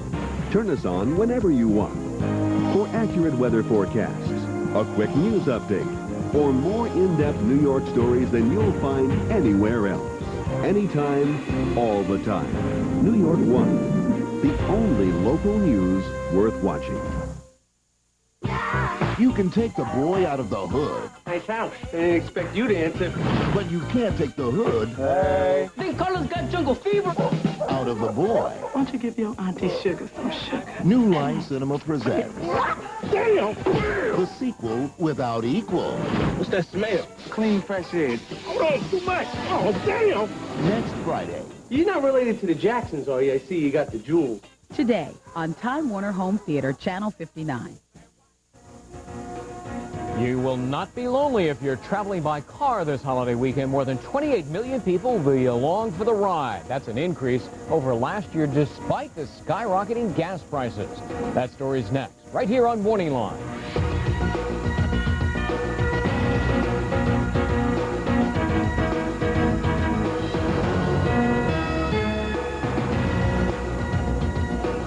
Good morning. Welcome back to Morning Line. I'm Greg Jarrett. Good morning. I'm Chris Chansey. It's the last weekend of the summer. Where did it go? Oh, boy. It goes fast, doesn't it? Yeah, millions, tens of millions of people actually will be traveling. I think 50% of people say that they'll be away from home at some point this weekend. So coming up, we'll have a live report from the Dallas Travel Center to see how that city is preparing for the holiday rush. We'll also look at gas prices since most people will be driving to their destination. Indeed. Also ahead, police still don't know what caused the chase that led to the death of both suspects and 2 police officers in Oklahoma. Coming up, we'll have a debate over whether pursuits are really worth the risk. Plus, the annual college rankings are out, and this year things have changed. Just ahead, find out the nation's top-rated colleges and universities. And then we're going to show you the cool school gadgets every kid seems to want these days. We'll talk more about that huge upset at the U.S. Open. Defending champ Andre Agassi out in the second round, and some of the hardships he's been facing off the court that were said to be on his mind, although he says he's not going to blame the fact that his mother and sister have breast cancer for the fact that he lost this match. So lots of stuff ahead as we start the Labor Day weekend. And first, some of the day's top stories. More than 33 million Americans are heading out of town this holiday weekend.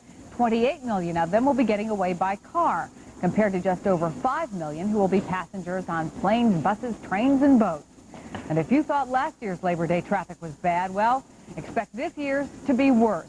For more on what's awaiting you on the nation's highways, NBC's Larry Weidman is along Interstate 35 in Gainesville, Texas. Hi there, Larry. Hi, Chris. I'm at the Texas Department of Transportation's Travel Information Center, right south of the Red River, about 70 miles north of Dallas. This is located along Interstate 35, one of the major north-south routes in the United States. It runs all the way from Duluth down to Laredo, Texas. In Thousands of drivers are going to pass this point during the day. They're going to join those millions you were talking about around the country. And one of the things they face is paying a lot more for the gasoline they're going to burn. Compared to last year especially, the AAA says the average regular price this year is nearly $1.50 a gallon, $1.49. Last year only $1.26, so it's up nearly a quarter. It does depend, though, where you're driving about what you're going to pay for gasoline. Around the country, the cheapest gas the AAA found was in the Great Lakes region, less than $1.40, $1.37, but it goes all the way up to well over $1.60 out west, $1.66. So gasoline is high and rising, and the price of oil, as the price of oil continues to go up, truck drivers may have it worse. They're spending $1.54 a gallon for diesel. That's an all-time high. Now, traffic in general is going to be very heavy through the interstates, and the DPS will have all its troopers on the roads looking for speeders, drunk drivers, and people not wearing their seatbelts. Chris?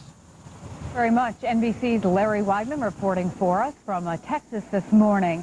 And we have breaking news to tell you about. We're just getting this information in, if I can get into my computer. Wen-Ho Lee, who of course was suspected of stealing nuclear secrets from the Los Alamos lab, has been freed. His lawyers have been fighting for that. He has not officially been charged, although investigators still believe that they will take him to trial later this year. Again, Wen-Ho Lee is freed. He left a federal lockup in Santa Fe just moments ago and is now on his way to Los Alamos. We'll keep you posted on that story. Federal safety investigators have raised the number of deaths possibly linked to defective Firestone tires to 88. And Ford Motors President Jack Nasser now says he will testify at congressional hearings on the Firestone recall next week. He had planned to send 2 executives instead. Top seed and defending champ Andre Agassi has been upset by Frenchman Arnaud Clément in the second round of the U.S. Open. Agassi's been bothered by a back injury suffered in a car accident, but he also reveals that both his mother and sister have breast cancer. It was the 3rd career meeting between the French right-hander and Agassi, but the first time Agassi has lost. Another new report shows a cooling economy. Here's CNBC's Scott Cohn with your Money Minute. Hi, Scott. Hi, Chris. Actually, we have a couple of reports now confirming what we've been saying all along. The economy is slowing down. First of all, the big employment report for last month showed non-farm payrolls down 105,000 for the month. Analysts were expecting a rise, and the unemployment rate climbing slightly to 4.1%. We also have the figure from the National Association of Purchasing Managers, which measures manufacturing activity. That has fallen below the key level of 50. Anything above 50 means that the manufacturing economy is expanding. We're down now at about 49.5 on that index, again suggesting that the economy is slowing down. The markets generally like it, but a little bit concerned now that a slowing economy might hurt profits. So we have the Dow Industrials higher by a bit, up 45 points at 11,260. The S&P 500 up 2.25 points at 15,1989, and the Nasdaq up 8.5 points at 42,1486. That's it from here. Chris, back to you. Thanks very much. Enjoy the holiday weekend, Scott. You too. And that is a quick check of the headlines at 35 minutes after the hour. Now back to Greg. Chris, thanks. New questions are being raised today about high-speed police chases. This after chases in Oklahoma and California ended with dramatic crashes Wednesday night. NBC's Jim Cummins reports. A deadly night for police and the criminal suspects they pursued. 9:25 p.m. in Los Angeles. LAPD in hot pursuit of a suspect at 80 miles per hour, the wrong way, in the carpool lane on the Century Freeway in heavy traffic. The getaway car narrowly dodges a bus, but within seconds, a head-on collision with another car. Incredibly, nobody dies. Police call it a miracle. Shortly after 3 a.m. in Oklahoma City, this fireball on Interstate 40 after 3 cars collide following another high-speed chase the wrong way. This time 4 people die, including police officer Jeff Rominger and state trooper Matt Evans.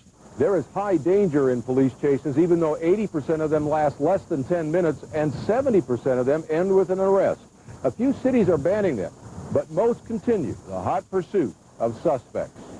That was NBC's Jim Cummins reporting. Well, law enforcement officials say police are just doing their job when they participate in these high-speed chases, but family members of innocent victims who have died in such chases say police officers are putting the public at risk. Joining us now to talk about it, Jerry LaCrosse is the co-founder of STOP, that is the acronym Solutions to Tragedies of Police Pursuits, and Sergeant Stephen Rogers.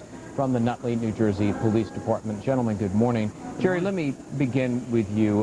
You lost your daughter, Desiree, over something that was absolutely unnecessary. Tell us. Well, in my opinion, it was a trivial pursuit. We had a police officer who decided to chase a car full of teenagers. Their crime, they had a broken headlight. High-speed chase. High-speed chase. Over 100 miles an hour. Ended at an intersection in downtown Toms River, New Jersey, when the car being pursued struck another car. The driver of that car was my daughter. Sergeant Rogers, you would agree, no doubt, I suspect you would, that that was inappropriate and unnecessary. Oh, no question about it. You know, police officers have a job to do. We need to pursue criminal suspects. Certainly the criminals are putting everyone at risk, but in a case like this, you know, the Attorney General in New Jersey has established guidelines now for police officers to follow in high-speed chases. For example, we have to consider the degree of the crime. We have to consider the population of the area that the pursuit is taking place in. We have to consider road conditions. We had a pursuit last week. A young officer named Thomas Strumolo, right from Nutley, pursued a criminal suspect for approximately 25 to 40 minutes. This suspect had rammed 2 police cars and nearly killed a police officer by running him down. Now, that's a type of pursuit that the police would continue.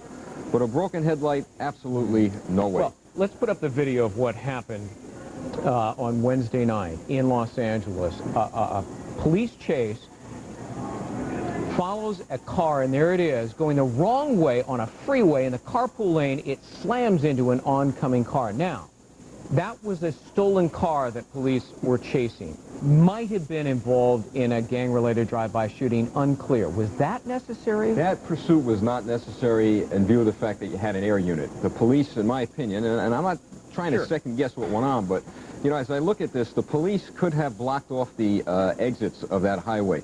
To pursue a car on a highway the wrong way at over 100 miles an hour is deadly to innocent people, and that would not happen in the state of New Jersey. Your organization, Jerry, has some suggestions, and what are they? Alternatives?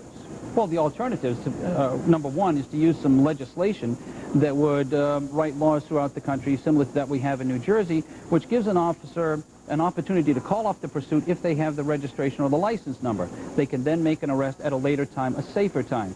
It's called the rebuttable presumption. If you're the owner of the car, you're assumed to be the driver of the car at the time of the offense. Also use strip spikes? Well, that's technology, and there's other technologies coming down the line, too, that's going to assist in stopping. But you can't use strip spikes on city streets. Jerry, would you take it so far as to say there should be no high-speed police chases unless it is a violent criminal at the wheel and there are no other alternatives? I would say, for the most part, yes, but there are going to be those circumstances where a pursuit is necessary. If a pursuit is necessary, however, I don't want to see police officers, 5 or 10 or 15, traveling at 100 miles an hour following somebody. I want them to get that car off the road now. Sergeant, you have the final word. Yeah, one of the problems we face in law enforcement is we don't know who the criminal is or what they did, but they certainly know who we are. But we need to keep one thing in mind, the safety of the public first. All right, gentlemen, thank you very much for being with us. Jerry LaCrosse, co-founder of STOP, and Sergeant Steve Rogers, good to see you. Thank you both for coming in today. Thank you.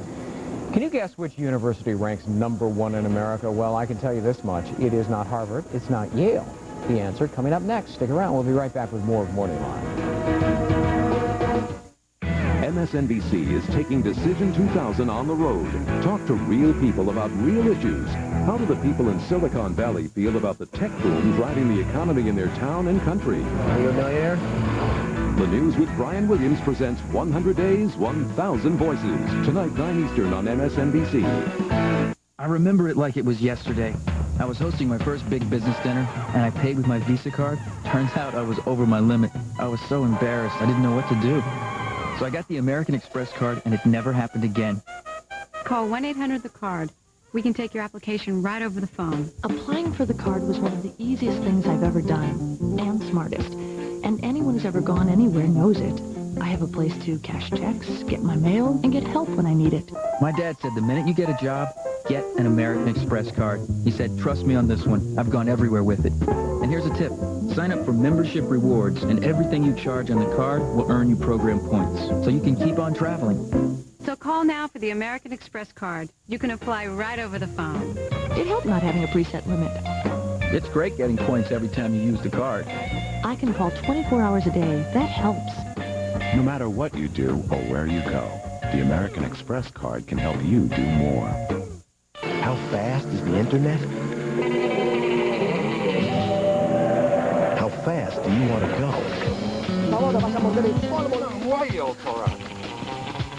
Lucent is building the networks that make the internet move at light speed. Yeah, who's that? Red Falcon. Red Falcon? ¿Quién es Red Falcon? Because it takes an extraordinary internet to help you conquer the world. Lucent Technologies expect great things.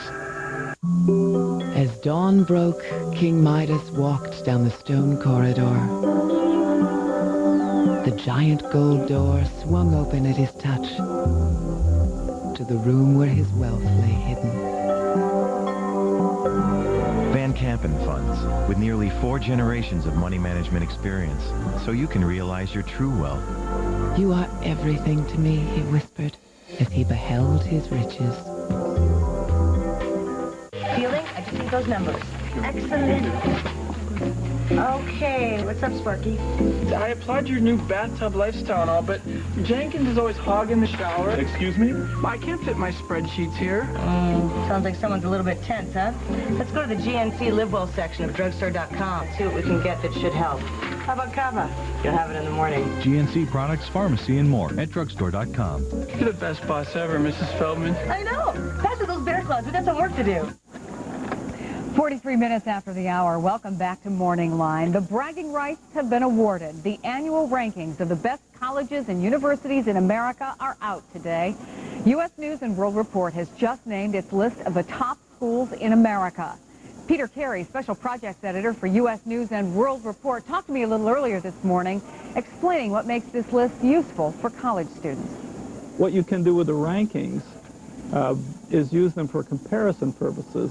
If, for instance, Susie is looking to find the best college for herself, and Dad is suggesting college A, and Mommy is suggesting college B, and her guidance counselor perhaps is suggesting colleges C and D, and Uncle Joe says, why don't you look at another school instead? Here's a list that Sue can look at, take the colleges that she's interested in, compare them, and see how they stack up against each other. Top bragging rights this year went to Princeton University. They're at the top of your list of national universities, followed by Harvard, Yale, the California Institute of Technology. MIT is number 5. You've changed these criteria over the years, haven't you? You've adjusted to the needs of students as they've changed over the last 17 years. Yes, we've adjusted to the needs of students. We listen to educators. We've been doing this actually for 17 years, and over the course of 17 years, we've added 15 new measures. Some of them come at the suggestion of officials at these colleges. Some come at the suggestion of education experts. We listen to what people say. We listen very closely. We make adjustments from time to time to try to improve our ranking system. Excellence comes at a price. Princeton, for example, is pushing $33,000 a year, and yet Princeton is also on the list of best valued colleges. Harvard is on that list. So obviously, when you're looking at what the best values are, you're not just looking at price. Yeah, we have a best value ranking that I think will also be very useful to students and parents, and that's a ranking which incorporates the standing of the school in our academic quality listings, where, as you mentioned earlier, Princeton this year is in the number 1 position. But also factors in the amount of financial aid the average student gets. So at Princeton, where the tuition costs and the room and board costs total up to about $33,000, the average student gets about $15,000 or $16,000 in financial aid. And generally, students can find good value at state schools, at public schools. Let's take a look at the top 5 public schools. UC Berkeley, the University of Virginia, UC Los Angeles, the University of Michigan, Ann Arbor, and the University of North Carolina at Chapel Hill. As you look at these schools and all the colleges and universities you look at, are there some major trends this year? Oh, there's some really interesting things going on, both on campus and then with the students who are searching for schools. Let me start with that first. We discovered what a surprising number of students are now using the internet to try to find the best college. 80% of students who went looking for a college find the best college last year use the internet. That's up from 50% only a couple of years before that. Because they all have websites now, right? All the schools have websites, but then there are, you know, another 10 or 20 really good and useful websites like ours, usnews.com, for instance, that help people sort of find their way down this very sort of difficult path of finding the right college for them. That was Peter Carey, Special Projects Editor for U.S. News and World Report. Now, for millions of other kids out there, college is a long way off, but that doesn't mean you can't have the best school supplies money can buy. Coming up, how to stuff that backpack the right way with the coolest back-to-school gadgets. We'll show them to you next.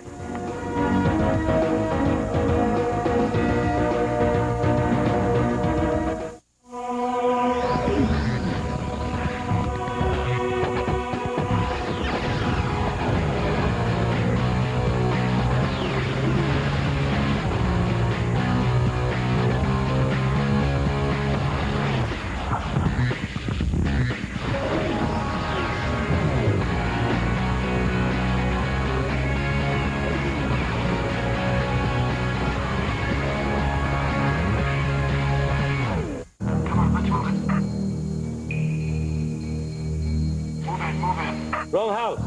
For the next door.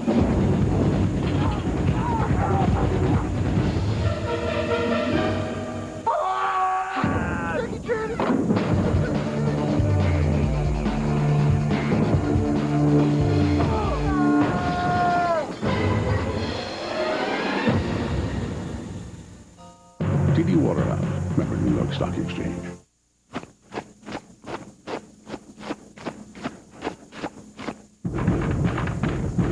Presenting the GE Triton Profile Performance Dishwasher. Its unique 3-wash arm design and quiet motor make it the quietest dishwasher in America.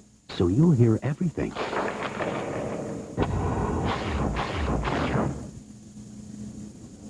But the dishwasher.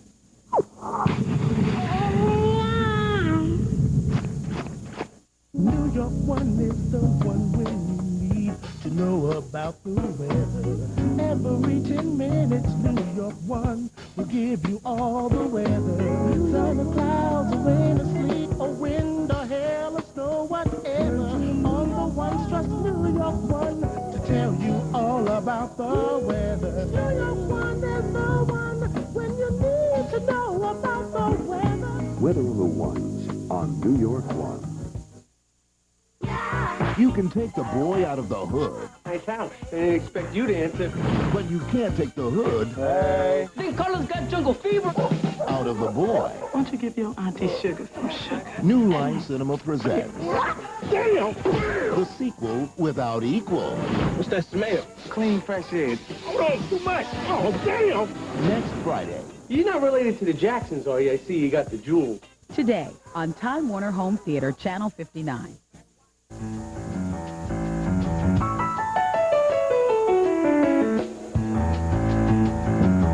Today is the last day of our week-long back-to-school series here on Morning Line, and today we're talking about those cool school gadgets. Getting ready for fall classes doesn't mean these days you find a new notebook and a couple of number 2 pencils anymore, but from kindergarten to college, education has gone high-tech for most students. And joining us now for a look at some of these nifty gadgets is our gizmo guy, Dick DeBartolo. He's an electronics expert at DealTime.com. Great to see you. Thank you. And maybe not a notebook, but maybe a notebook computer. Or the Casio mobile computer. This little guy is called a sub-notebook. This weighs 1.8 pounds. So it's the world's smallest, lightest computer that runs Windows 98, the full version. Yeah. It runs at 266 megahertz.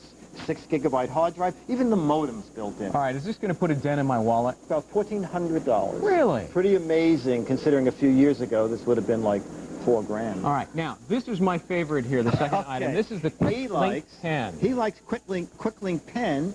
What I'm going to do is take what you can do, go to the library, and you don't want to take the book out, or you see a magazine article you want, you run this over the article. You can store up to 1,000 pages in Quick Link. Pages, not just words. Pages. Like right out of James Bond. Absolutely. About $179, but on Deal Time I saw it for about $115. All right. Now I have a tendency to oversleep. I need a good clock. Okay. Well, Atomic clock. Atomic clock, we'll push down on it here so it lights up. Atomic clock every night sends out a signal to the atomic clock, and it resets itself to the exact second, just the way the clocks do in a studio. So there's no way you can be late? No way. Well, you don't have an excuse, okay? Oregon Scientific makes atomic clock. I always needed a good excuse for being late to class. Well, it's gone, pal. All right, how about the compact iPack right Okay, here? we're going to push this little guy here. What so, is it? like, this is a Pocket PC, runs at 206 megahertz. Pocket PC is the new Microsoft operating system. Right. So if you know Windows, you'll know all the, you'll have miniature Word, miniature Excel. Also can download music files, so it can become your MP3 player. A great organizer. Great organizer. Also ebook reader. So it's an amazing thing. About $500. You can buy an optional phone card, and I actually get and send email on this guy. It's called the Compact iPack. All right, now, the cordless iTouch is this thing right here, Exactly. and this is what, under $100? Under $100. What is it? It's from Logitech. What you do is you put a little transmitter in the back of your computer, then you can sit up to 6 feet from the computer, no wires anywhere, and that goes for the mouse also. So it's brand new, and the whole system is under $100 from Logitech. All right, now when I was in high school and college, there was no such thing as a cordless headphone. Right. We had headphones with cords, but I had it nevertheless. What about this stuff? Okay, well we've had cordless headphones for quite a while now. 2 new innovations from JVC. One is as soon as you put them down in the stand, they automatically start charging. No wires to hook up. But the neat thing here is a little button in the front. You're upstairs listening to the stereo, doing your homework, obviously. Right. Your mom wants you. She pushes on this microphone button. She talks into the bass, and her voice comes up and says, you know, come down, have dinner, then go back and do your homework. Can she listen to what I'm listening to so I can get busted? No, you All right. can't. Okay. Good About kids, you're not going to get busted You like know. I used to.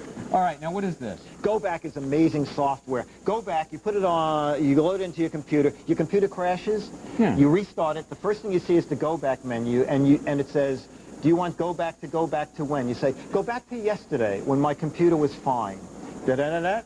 It resets your computer up. Kidding. To the way this has saved me a lot of times. We need that here. I can't tell you how much stuff Everybody needs it. Oh, I know. And also, if you accidentally erase a homework assignment, Go Back and re-find it, even though you erased it. I recognize these. They're Post-its. Post-its. 3M has something new for back to school called Post-it Portables. This little pack can lock into a loose leaf binder. 2 neat things. The flags let you mark in a book without defacing the book, and it's about $5. All right. I'm afraid we're out of time. Okay. Dick DeBartolo, thanks so much to the Gizmo You're guy. We welcome. surely appreciate it. Come back soon. Tell us more about great gadgets. Okay. Well, it's not a good day for Firestone. More traffic deaths may now be connected to the tire company, and thousands of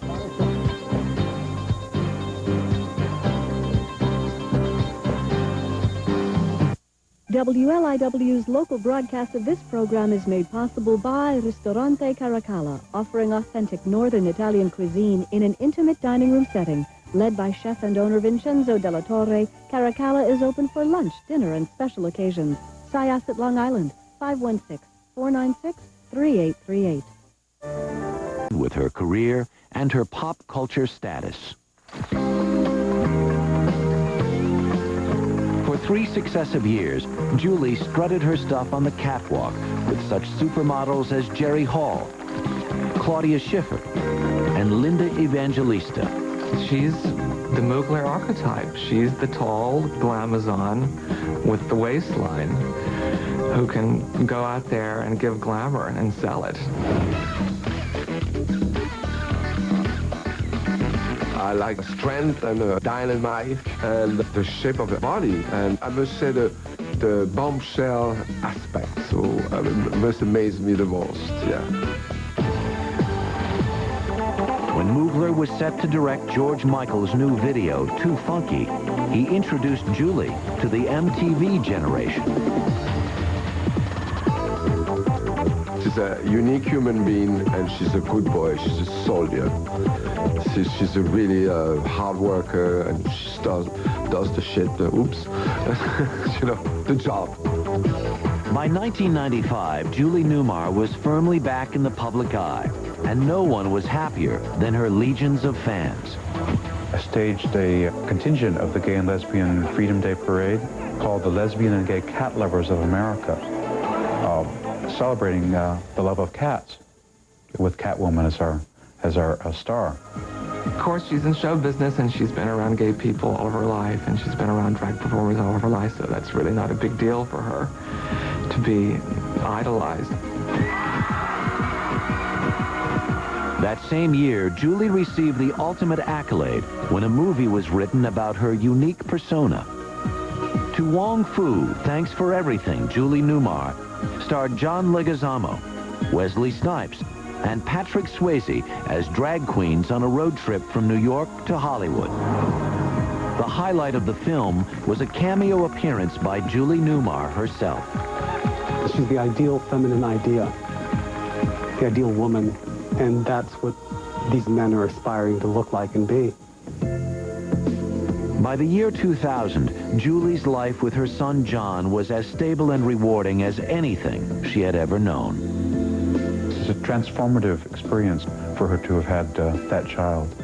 She's become since then notably more centered and calm, not in a rush about things, more focused. This is the prehistoric garden here. The children love this place. There are all kinds of animals hidden everywhere. She had created a magical and secure environment for her son. Julie doesn't have hobbies, she has passions, okay? And the first passion, of course, is John. The second one is gardens and gardening. That's a passion.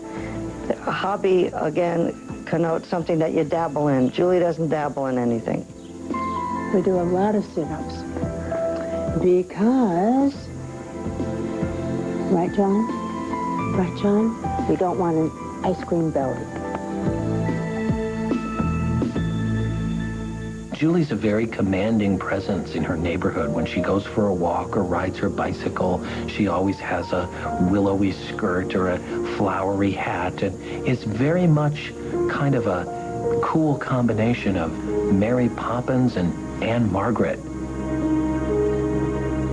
For almost 5 decades, audiences have known her as a captivating bombshell on the stage, screen, television, and catwalk. But it is Julie Newmar's private life and personal triumphs that show her to be one of the true beauties of our time. You actually believe you are irresistible, don't you? Do you actually believe I'm not? Julie is a miracle. She has, at her age, a freshness and an enthusiasm about life. She's completely timeless. I don't think a career was what Julie was about. I think she was about experiencing life, whether it was dancing, acting, or going out and parachuting from a plane. She would do anything that was interesting, that was being alive. If I could stand to wear shoes, I'd own Australia. She's kind of out there, floating a little bit, and yet she's gutty and kind of with it. To me, Julie is misty lavender, a flowering wild orchid, and the sound of cats purring. Perfect. That's Julie Newmar.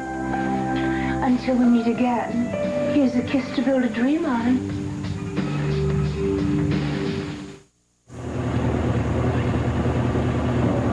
No sign of the Catwoman anywhere. But the real Julie Newmar is highly visible with her real estate enterprises and occasional film roles.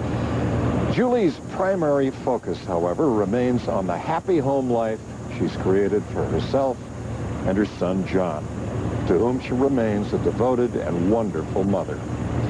But just in case she's up to her old tricks again, Alfred, leave out a saucer of milk in case Catwoman decides to drop by.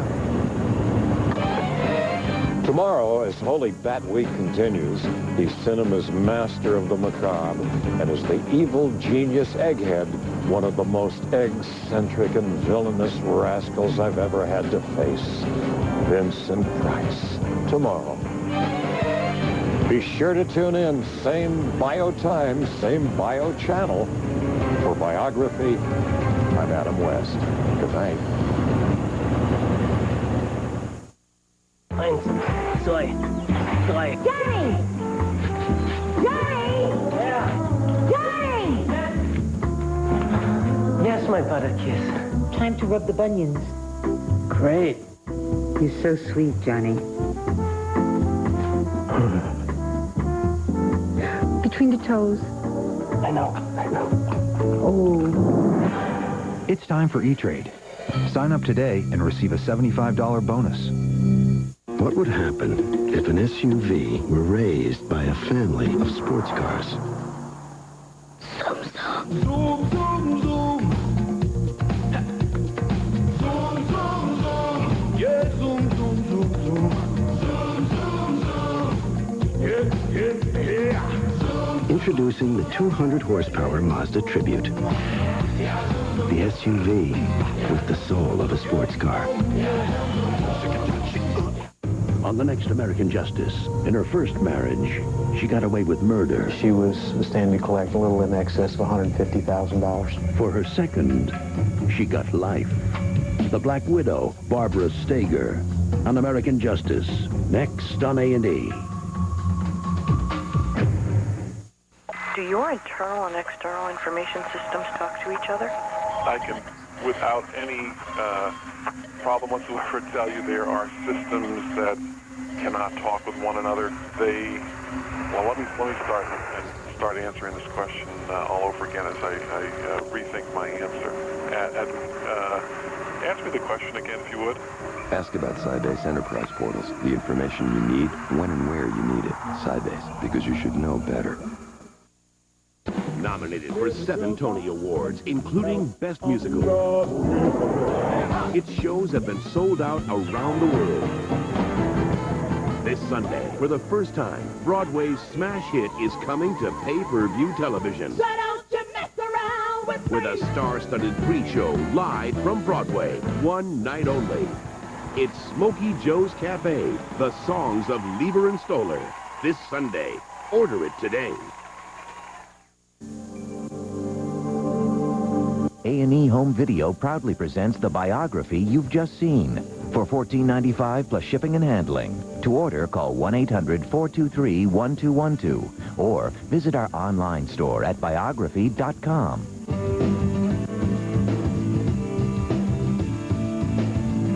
Now, she married and murdered for money. The Barbara Steger story on American Justice, next on A&E.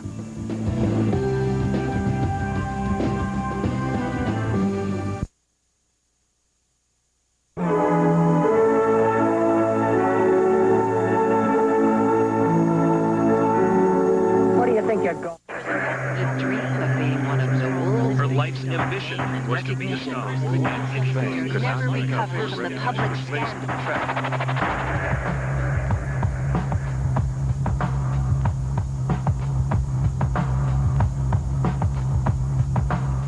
Gary Busey has been nominated for an Academy Award and has starred in some of America's favorite films, including The Buddy Holly Story and Lethal Weapon. But his personal life has been plagued by an incredible litany of troubles. 911, what is your emergency? In 1995, Busey survived a near-lethal cocaine overdose. A 1988 motorcycle accident left him on death's doorstep. Cracked my skull open. I don't remember 4.5 weeks of my life. And in 1997, Busey was diagnosed with a cancerous tumor in his sinus cavity. There's really no historical evidence that anyone has survived from this tumor.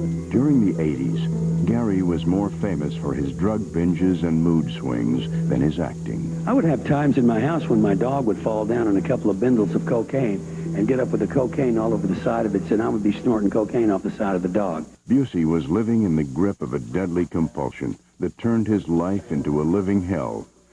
Consequences. This baby ought to be indoors, dry and warm. Makes me angry. Baby! Good mother! Cops face them every day 4240, I've got shots fired. and live with them every night. Some days they win, some days I win. Score one for the good guys.